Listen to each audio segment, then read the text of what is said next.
nơiថ្ងៃនេះគឺជាថ្ងៃដែលព្រះជាម្ចាស់រងទុក្ខវេទនាដោយសារតែព្រះអង្គម្ចាស់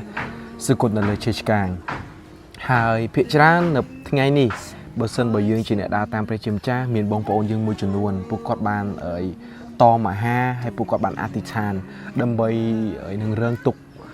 លំបាកឬក៏រងទុក្ខវេទនាជាមួយនឹងព្រះជាម្ចាស់ហើយខ្ញុំមានព្រះគម្ពីរមួយចំនួនដែលព្រះអង្គម្ចាស់បានចែងអំពីការដែលយើងអធិដ្ឋានហើយនឹងតម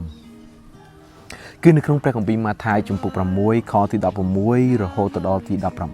18កាលណាអ្នករាល់គ្នាតមហាកុំធ្វើមុខក្រៀមដូចអ្នកមានពុតនោះឡើយ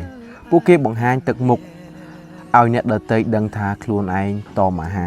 ខ្ញុំសូមប្រាប់អ្នករាល់គ្នាឲ្យដឹងច្បាស់ថាអ្នកនោះបានរង្វាន់របស់គេហើយរីឯអ្នកវិញកាលណាអ្នកតមហាត្រូវលាបទឹកអប់នៅលើក្បាលហើយលុបមុខផងកុំឲ្យមនុស្សម្នាឃើញថាអ្នកតមឡើយគឺឲ្យព្រះវរបិតារបស់អ្នកដែលគង់នៅទី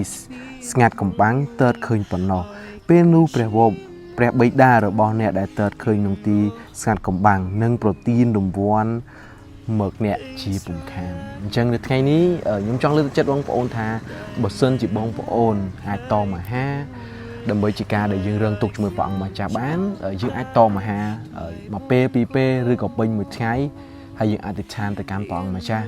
ព្រោះថ្ងៃនេះជាថ្ងៃដែលព្រះអង្គម្ចាស់នឹងរងទុក្ខវេទនា right សូមព្រះប្រទានពរ